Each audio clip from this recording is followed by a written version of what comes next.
চাঁদপুরে চরাঞ্চলে বানভাসীদের মাঝে শুকনো খাবার বিতরণ করল নৌপুলিশ।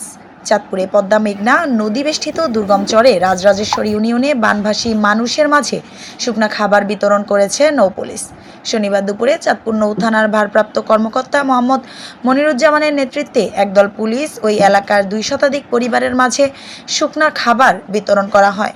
প্রাকৃতিক দুর্যোগ কবলিত মানুষজন নৌপুলিশের পক্ষ থেকে খাদ্য সহায়তা পেয়ে দারুণভাবে খুশি হয়েছেন। নৌপুলিশের পক্ষ থেকে জেলা শহরের নদীর পাড়ের টিলাবাড়ি এলাকা সহ আরও কয়েকটি জায়গায় এই বন্যা দুর্গত মানুষের জন্য আরও কয়েকশো পরিবারের মাঝে একইভাবে খাদ্য সহায়তা দেওয়া হয়। এছাড়া নৌপুলিশ স্পিডবোট নিয়ে আনন্দবাজার এলাকায় ও নদীর মাঝখানে গড়ে ওঠা চরাঞ্চলে গিয়ে পানিতে নিমজ্জিত থাকা মানুষদের খাবার বিতরণ করেন। নৌপুলিশের এই কর্মকর্তা আরও জানান, নদীতে সব ধরনের নিরাপত্তা নিশ্চিত করা এবং যে কোনো দুর্যোগে অসহায় মানুষের পাশে আছে এবং থাকবে নৌপুলিশ। এই জন্য চাঁদপুর নৌ অঞ্চলের অতিরিক্ত ডিআইজি মোহাম্মদ কামরুজ্জামান প্রয়োজনীয় দিক নির্দেশনা দিয়ে যাচ্ছেন। শুক্র ও শনিবার সকাল থেকে স্পিডবোট দিয়ে দুর্গম চরাঞ্চলে গিয়ে খাদ্য সহায়তা বিতরণ করা হয়। নৌপুলিশের এরকম কার্যক্রম সর্বদা অব্যাহত থাকবে বলে জানান। আপনারা জানেন যে বাংলাদেশের বিভিন্ন এলাকায় বন্যার কারণে বিভিন্ন জায়গায় পানি উঠে গেছে, অনেক এলাকায় মানুষ কষ্টে আছে এবং ঘর থেকে বের হতে পারছে না। আবার অনেক এলাকায় আছে যেখানে আশ্রয় কেন্দ্র ছাড়া আর এমন কোনো জায়গায় নাই যেখানে দাঁড়াবে। তবু সেই তুলনায় মনে করি আমাদের এই চাঁদপুর এলাকায় কিছুটা ভালো আছে।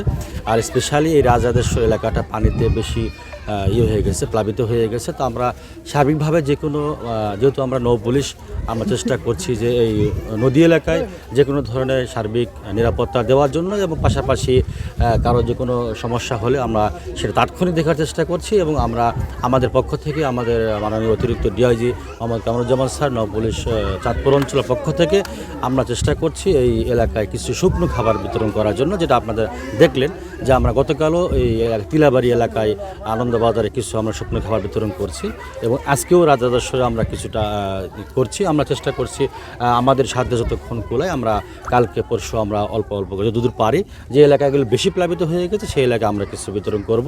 এটা আমাদের যতক্ষণ আমাদের ইয়েটা দেওয়া সম্ভব হবে আমরা এটা কন্টিনিউ করার চেষ্টা করব। আর আমরা সবাই দোয়া করি, এই মুহূর্তে দোয়া করা ছাড়া অন্য কিছু আর দেখছি না। এই